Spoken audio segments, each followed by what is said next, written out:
Halo penghuni planet cinta dimanapun kalian berada, selamat datang di Muka Drama, tempat di mana cinta bukan sekedar kata, tapi perjalanan penuh drama, harapan, dan juga makna. Di video kali ini saya akan merangkum sebuah film romantis, di mana film ini mengisahkan tentang seorang wanita cantik, kaya, dan memiliki segalanya. Namun di balik kesuksesannya itu, tersimpan sebuah keinginan untuk bisa segera menikah. Oleh sebab itulah, sang wanita yang berasal dari kota Boston itu pun berencana menyusul dan melamar kekasihnya yang sedang menjalani tugas di kota Dublin, Irlandia. Bagaimanakah kelanjutan kisahnya? Namun sebelum itu, bagi kalian yang suka dengan channel ini, jangan lupa like, subscribe, dan aktifkan juga lonceng notifikasinya. Ya, tanpa banyak cincang keling lagi, siapkan posisi jauhi keramaian, hindari godaan mantan, dan kisah pun dimulai.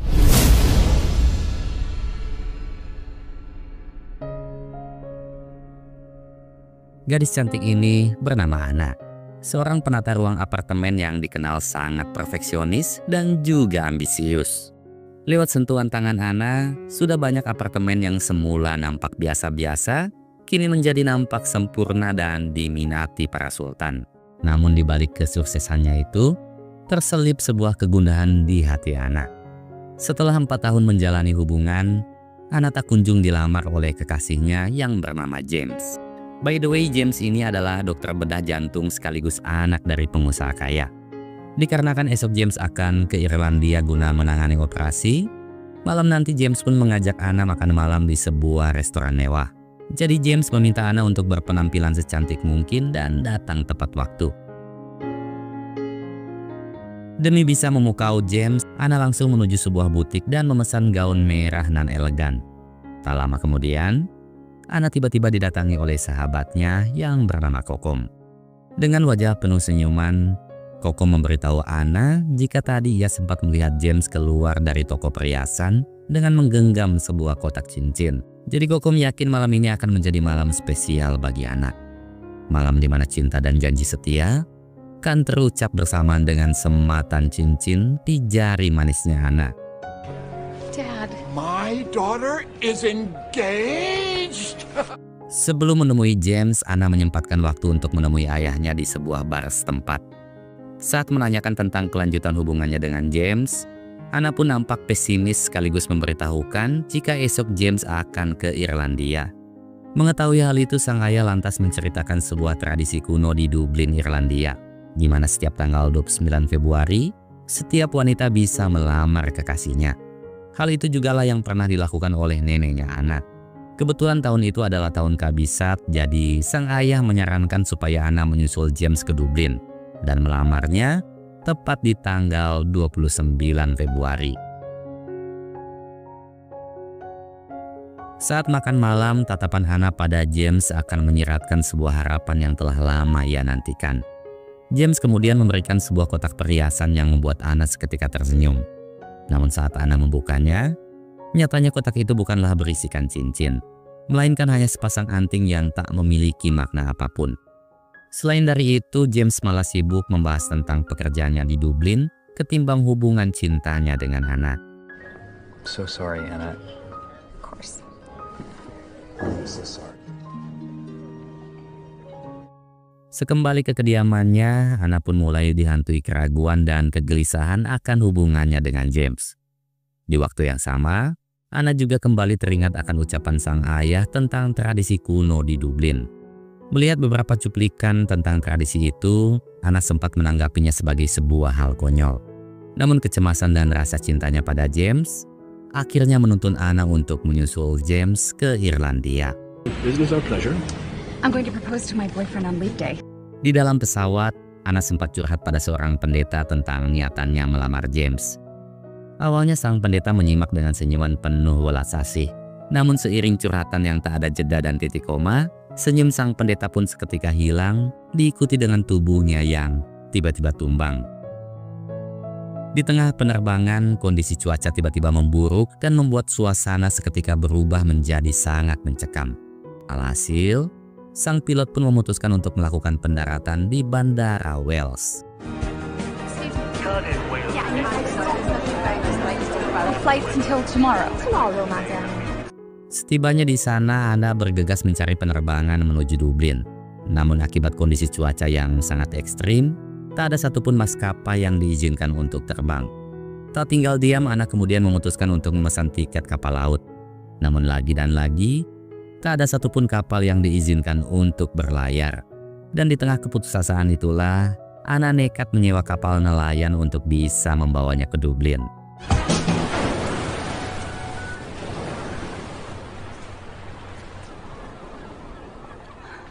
Akibat keganasan ombak, Ana akhirnya terdampar di sebuah desa terpencil bernama Dingle. Ibarat sudah jatuh tertimpa cicilan, itulah analogi yang tepat untuk menggambarkan nasib Ana di saat itu. Di tengah lebatnya hujan, Ana berjalan kaki menuju sebuah kafe yang merupakan satu-satunya kafe di desa itu. Begitu sampai, Ana langsung bertanya pada pengunjung kafe, apakah ada transportasi yang bisa mengantarnya ke Dublin? Dua kakek bernama Cecep dan Jajang pun spontan menjawab bahwa sejak tahun 1987 tak ada lagi bus yang mau lewat di desa itu.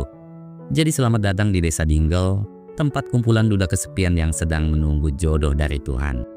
Di tengah kebingungan, Ana meminta nomor taksi online pada sang pemilik kafe yang bernama Declan. Namun Declan yang usil malah memberikan nomor telepon pribadinya. Alhasil, Ana pun hanya bisa tersenyum sambil menutupi kekesalan di hatinya. Hello. Yes, I need a taxi to Dublin. My hair. Well, I need you. Declan lantas bertanya untuk apa Ana ke Dublin.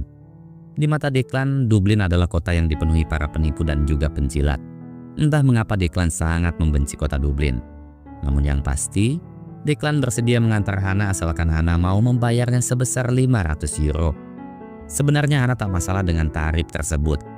Hanya saja karena tak menyukai sikap Declan, Ana kemudian menawarkan bayaran yang sama pada pengunjung lainnya. Salah satu kakek bernama Uus sempat menerima tawaran Ana.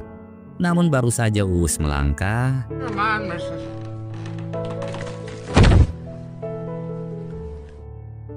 karena malam telah menyapa dan kebetulan kafe itu menyediakan jasa penginapan, Ana terpaksa memutuskan untuk bermalam di kafe itu. Sesampainya di kamar yang jauh dari kata mewah, dengan nada halus Ana memohon agar Declan mau menyiapkan makanan untuknya. Ya, meski sedikit kesal, Declan tetap bersedia membuatkan sandwich untuk Ana. Melihat adanya stop kontak di kolong kasur, Ana berusaha memindahkan kasur untuk bisa mencolokkan charger HP-nya. Namun sialnya tindakan Ana itu malah menimbulkan kekacauan dan membuat listrik di seluruh desa tiba-tiba padam total.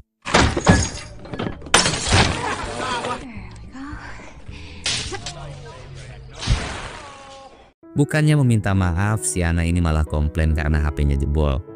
Sontak Declan pun emosi dan langsung mengomeli Ana. Esoknya, Ana menelepon James guna memberitahukan keberadaannya di desa Dingle. Ana juga bilang, hari ini ia akan menyewa mobil untuk bisa segera menemui James di Dublin. Setelah menutup telepon, Ana tanpa sengaja melihat Declan yang sedang ditagih oleh pegawai pinjol.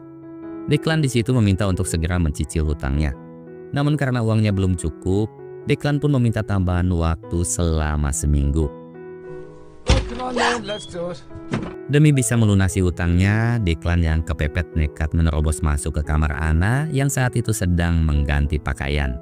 Dengan santainya Declan juga bilang bahwa ia bersedia mengantar Ana dengan catatan Ana mau membayarnya 600 euro.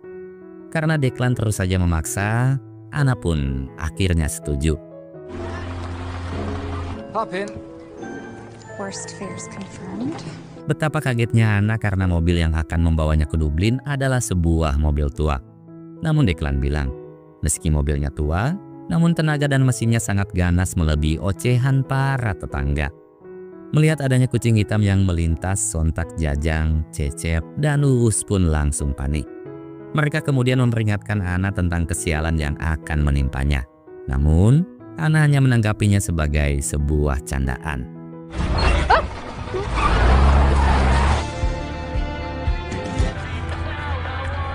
Only February 27th. I still have 2 days to get. Di tengah perjalanan, Ana mulai menceritakan tentang status, pekerjaan, dan juga kekasihnya James yang saat ini sedang di Dublin. Begitu juga dengan rencananya untuk melamar James tepat di tanggal 29 Februari. Karena sesuai tradisi Irlandia, di tanggal itulah setiap wanita bisa melamar kekasihnya. Sebuah tradisi yang menurut Anna sangat romantis dan juga langka. Sontak Declan pun langsung tertawa dan menganggap jika tradisi itu hanyalah sebuah lelucon belaka. Bagi Declan, hal itu lebih seperti bentuk keputusasaan dari setiap wanita.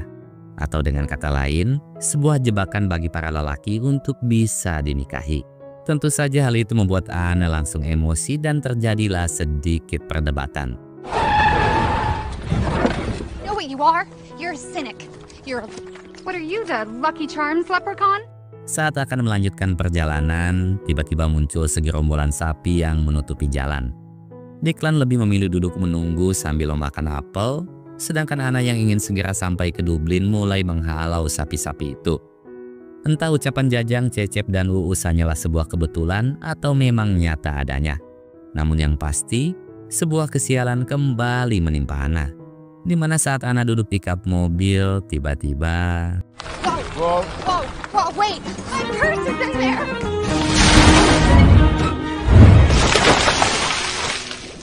The runner fall! Look what you've done! Karena kesal, Anna pun memutuskan untuk berjalan mencari tumpangan. Declan sempat mencoba menenangkan dan memintanya untuk menunggu sampai mobilnya diperbaiki. Namun, Anna tak peduli dan tetap melanjutkan langkahnya. Di tengah perjalanan, sebuah mobil van misterius tiba-tiba menepi. Saat Anna memberitahu jika ia sedang butuh tumpangan ke Dublin, sang pengemudi bersama kedua kawannya pun dengan senang hati mau membantu Anna. Tapi saat tas Anna sudah dimasukkan ke dalam mobil, tiba-tiba mobil itu pun langsung tancap gas.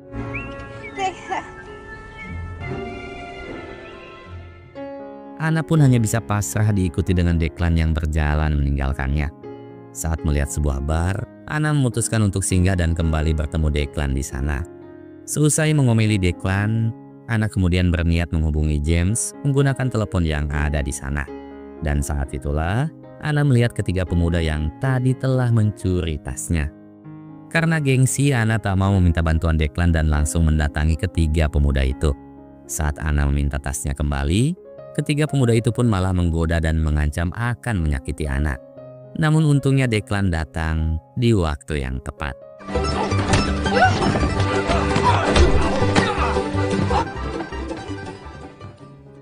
Setelah berhasil mengajar ketiga pemuda itu, Anna dan Declan kembali melanjutkan perjalanan menuju stasiun kereta setempat. Setiba di sana, Anna langsung mendatangi petugas guna menanyakan jadwal kedatangan kereta tujuan Dublin. Petugas yang bernama John pun memberitahu Anna jika keretanya akan tiba 3 jam lagi. Jadi Anna dan Declan diminta untuk menunggu di luar. Di tengah hamparan pemandangan bukit yang sangat memanjakan mata, terdapat sebuah kastil tua yang menyimpan sebuah cerita. Declan lantas mengajak Anna untuk jalan-jalan di kastil itu. Awalnya Anna menolak karena takut ketinggalan kereta. Namun Declan bilang, jarak kastil itu sangatlah dekat dan terlalu indah untuk dilewatkan. Setelah sejenak memikirkannya, Anna pun akhirnya bersedia mengikuti Declan. Declan yang mengetahui jika Anna adalah penata ruang apartemen, lantas melontarkan sebuah pertanyaan yang mengandung makna tersembunyi. Jika seandainya rumahmu kebakaran, dan kau hanya memiliki waktu 60 detik, siapakah yang akan kau bawa untuk diselamatkan? Pertanyaan itu seketika membawa Anna pada kebingungan dan sejuta tanda tanya. Anna lalu membalikan pertanyaan itu pada Declan. Tak butuh waktu lama, Declan bilang jika dirinya tahu pasti apa yang harus ia selamatkan. Anna yang penasaran lantas bertanya, siapakah itu? Namun Declan hanya membalas dengan sebuah senyuman tanpa kata. Seolah senyumannya itu menyimpan sebuah makna yang begitu dalam. I'm telling you. Declan kemudian menceritakan tentang sejarah dibangunnya kastil tersebut. Jadi ratusan tahun yang lalu, ada seorang putri bangsawan yang dijodohkan dengan raja yang dikenal sangat temperamental. Di tengah penderitaan dan belenggu sang raja, putri bangsawan itu pun akhirnya bertemu dan jatuh cinta dengan seorang ksatria tampan. Ikatan cinta yang tumbuh begitu singkat lantas menuntun keduanya untuk pergi meninggalkan bayang-bayang istana. Sebagai tempat perlindungan, keduanya kemudian membangun kastil tersebut. Berbagi kisah cinta dalam kesunyian hingga ajal pun datang memisahkan. Jadi di mata Declan, kastil itu bukan hanya bongkahan batu semata, melainkan lambang dari ketulusan cinta dan juga sebuah pengorbanan jiwa. the train. Kala Anna mulai hanyut akan kisah cinta dan bendangan alam yang begitu indah, Anna dikagetkan dengan bunyi kereta yang baru saja tiba di stasiun. Dengan wajah panik, Anna dan Declan lantas bergegas menuruni bukit. Namun sialnya hujan turun dengan begitu lebat dan membuat kondisi tanah menjadi sangat becek. Hingga sesampainya di stasiun, sialnya kereta itu pun telah pergi diikuti dengan tangisan kekecewaan Anna. Time is money nowadays. Forecast said sunny. Sambil menunggu keberangkatan kereta selanjutnya, John mengajak Anna dan Declan untuk menginap di kediamannya. Mereka kemudian disambut hangat oleh istrinya John yang bernama Lilis. Lilis ini dikenal sangat religius, jadi ia sama sekali tak mengizinkan pasangan yang belum halal untuk menginap di kediamannya. Sehingga Anna dan Declan terpaksa mengaku sebagai pasangan suami istri. Well, you're not sleeping in that bed with me, mister. Di sana hanya ada satu tempat tidur, jadi Declan dan Anna lantas melakukan undian koin guna menentukan siapakah yang berhak menempati tempat tidur itu. Dan Declanlah yang menjadi pemenangnya. Selesai debat, Anna memutuskan untuk mandi. Namun tanpa ia sadari, Declan mampu memandangi bayang lekuk tubuhnya di balik tirai kamar mandi. Saat Declan sedang mandi, Lilis tiba-tiba datang guna mengundang mereka untuk makan malam bersama nanti malam. Kebetulan hari itu juga ada pasangan dari Italia yang baru saja menginap di sana. Sebagai bentuk terima kasih, Anna dan Declan menawarkan bantuan untuk menyiapkan makanannya. Keduanya kemudian memetik sayuran dan memotong ayam di kebun belakang. Di momen itu, Declan yang semula selalu bersikap jutek, kini nampak menyimpan sebuah perhatian pada Anna. Entah itu hanya sebuah bentuk simpati atau ada hal lain yang tersembunyi. Namun yang pasti, keduanya sempat saling menatap, seakan tatapan itu menyiratkan sebuah rasa yang sulit diungkapkan.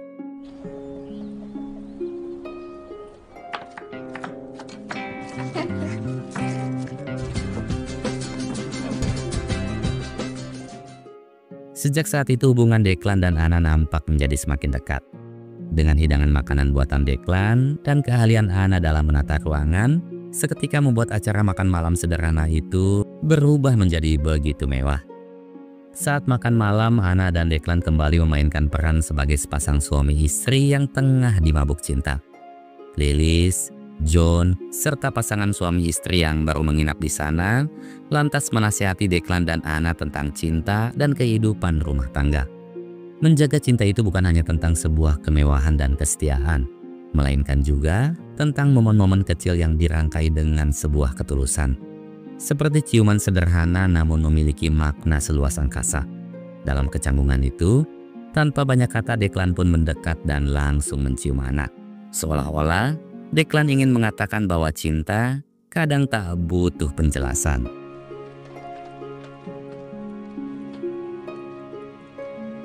Di tengah heningnya malam, Anna tiba-tiba mengizinkan Declan untuk berbagi ranjang dengannya. Awalnya mereka masih nampak saling jahim. Namun di dalam lubuk hati keduanya, tersimpan sebuah kegelisahan yang sulit diungkapkan. Entah panah cinta telah menancap terlalu dalam, atau hanyalah sebuah gejolak nafsu dalam kekalutan malam.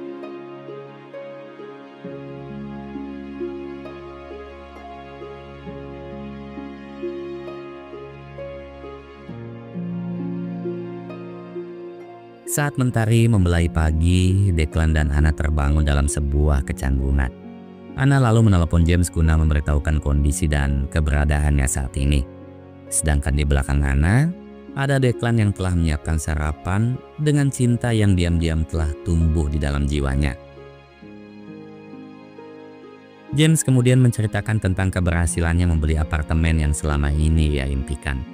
Tentu Anna pun senang dan mengungkapkan kerinduannya pada James. Namun di balik senyuman Anna, ada Declan yang terpaku dalam luka. Karena esok tanggal 29, jadi Anna berencana untuk segera melanjutkan perjalanannya ke Dublin. Namun hari itu adalah hari Minggu dan tak ada jadwal kereta sama sekali. Jadi John meminta Anna dan Declan menginap satu malam lagi. Anna di situ sempat memohon agar John mau menyewakan mobilnya.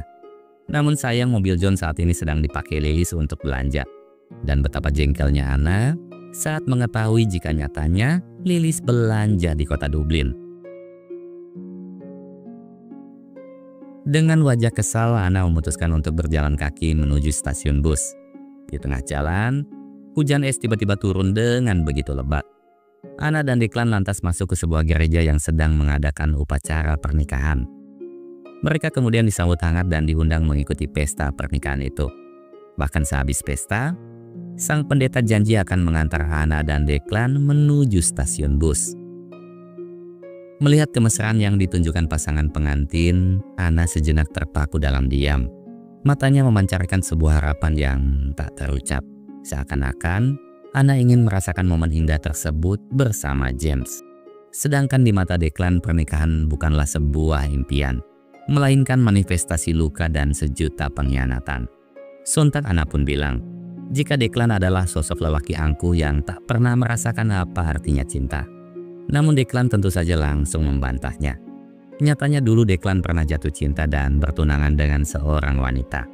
Declan juga bilang, aku tahu apa artinya cinta, kesetiaan, dan juga ketulusan. Hanya saja, aku tak lagi percaya jika cinta sejati itu nyata adanya. Cheers. Diliputi rasa bersalah atas ucapannya, Anna kemudian menyusul Declan yang tengah termenung di tepian sungai. Dengan nada penuh penyesalan, Anna meminta maaf dan menawarkan telinganya untuk mendengarkan curahan hati Declan. Namun alih-alih menerima, Declan justru membalas Anna dengan untayan kalimat yang begitu menusuk. Bagi Declan, Anna adalah wanita paling naif dan bodoh yang pernah ia temui. Untuk apa mengharapkan cinta pada sebuah tradisi konyol? Mendengar hinahan Declan, Anna pun langsung pergi dengan penuh kekesalan. Malamnya Declan sangat menyesal dan meminta maaf pada Anna atas hinaan yang telah ia ucapkan. Saat pesta dimulai, guna mengobati suasana hati Anna, Declan kemudian mengajaknya menari tarian tradisional Irlandia. Awalnya keberadaan Anna seakan menambah bumbu manis di pesta itu. Semua tamu tersenyum bahagia, begitu juga dengan pasangan pengantin. Namun entah mengapa, kesialan seakan tak ingin menjauhi Anna. Bahkan kesialan itu kini ikut menimpa sang pengantin wanita yang membuat momen kebahagiaan itu pun berubah menjadi sangat menyedihkan.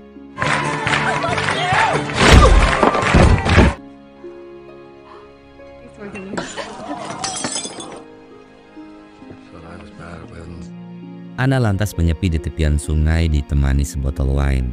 Dalam kondisi mabuk, Anna pun melantunkan isi hatinya di hadapan Declan. Bagi Anna, di balik sosok Declan yang selalu ingin terlihat tangguh, terselip sejuta kesedihan dan jiwa yang begitu rapuh. Anna juga bilang, aku sangat membencimu.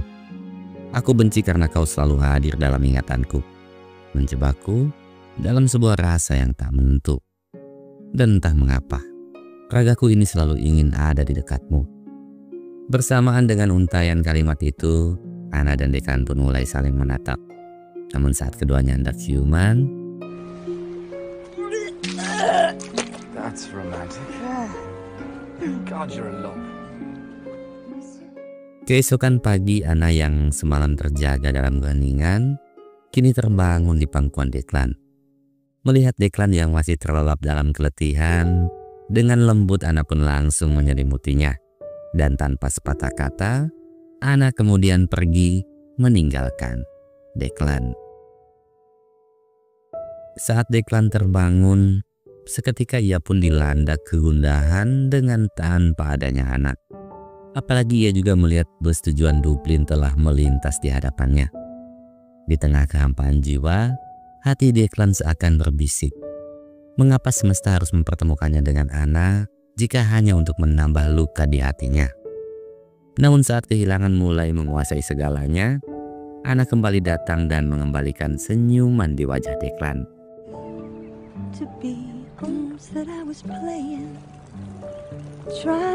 Put him in the wash, they'll be grand. Anna yang ditemani Declan lantas menaiki bus menuju Dublin. Setibanya di Dublin, Anna tak langsung menemui James dan mengajak Declan jalan-jalan di sebuah taman. Di taman itu Anna kembali menanyakan tentang sosok gadis yang telah mencampakkan Declan. Declan pun akhirnya menceritakan bahwa mantan tunangannya itu bernama Kelly dan kini ia tinggal di kota Dublin. Jadi dulu seusai tunangan, Declan, Kelly, dan sahabatnya yang bernama Jackson memutuskan untuk membangun bisnis restoran. Namun seiring berjalannya waktu, Declan mendapati Jackson dan Kelly yang sedang memadu kasih. Jelas hal itu membuat Declan begitu terluka. Sahabat yang sedari kecil menemaninya, kini telah tega merenggut wanita yang paling dicintainya. Setelah itu Jackson dan Kelly pindah ke Dublin beserta cincin pemberian Declan, di mana cincin itu adalah cincin peninggalan mendiang ibunya. Will it make a difference?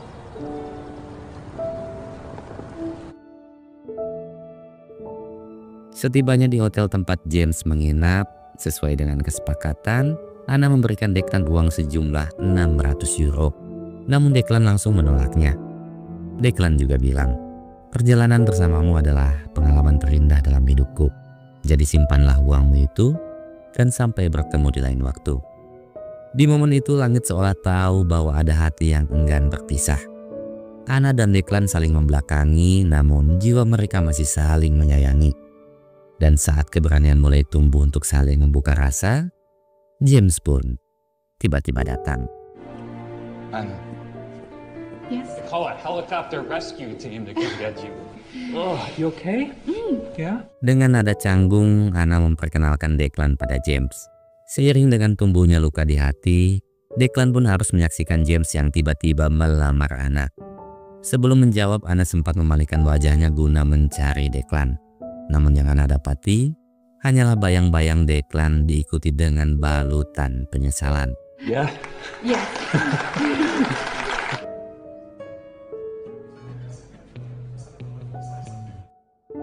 Sebelum kembali ke desa Dingle, Declan menemui Kelly di sebuah kafe.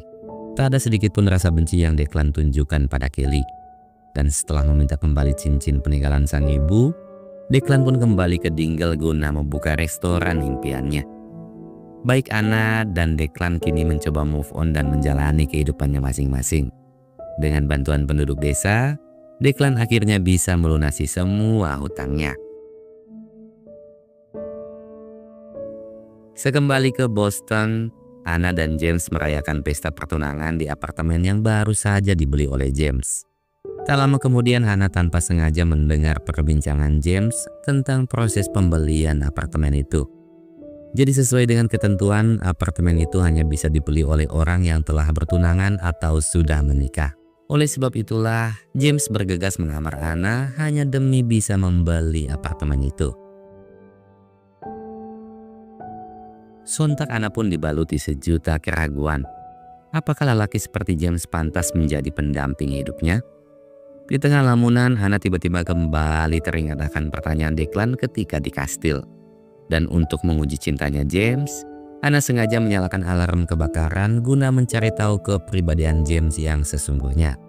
Melihat James yang hanya sibuk mengamankan barang berharganya, Hannah pun akhirnya sadar bahwa James adalah lelaki egois yang hanya mementingkan kesenangannya semata.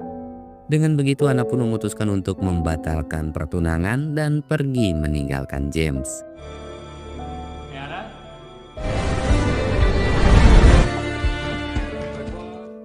Seminggu kemudian, saat Declan tengah sibuk memasak, tiba-tiba seorang tamu menyampaikan keluhan bahwa masakan Declan sangatlah tidak enak.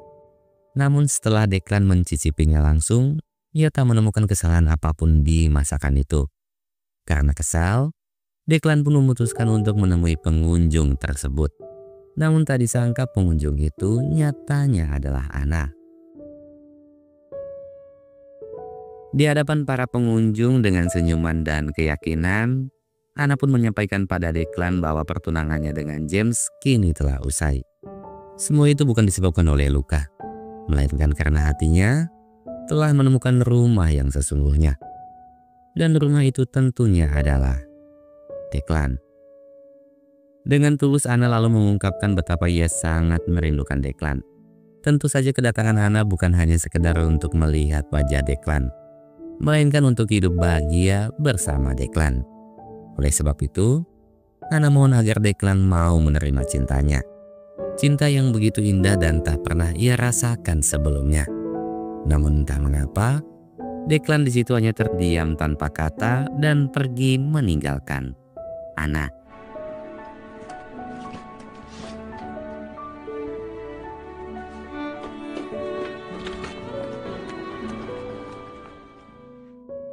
Dengan langkah gonta yang ditemani tangisan kesedihan, Ana pun berjalan menuju tepian tebing.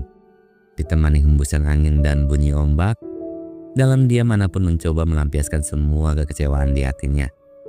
Hingga di tengah lamunan Declan pun tiba-tiba datang.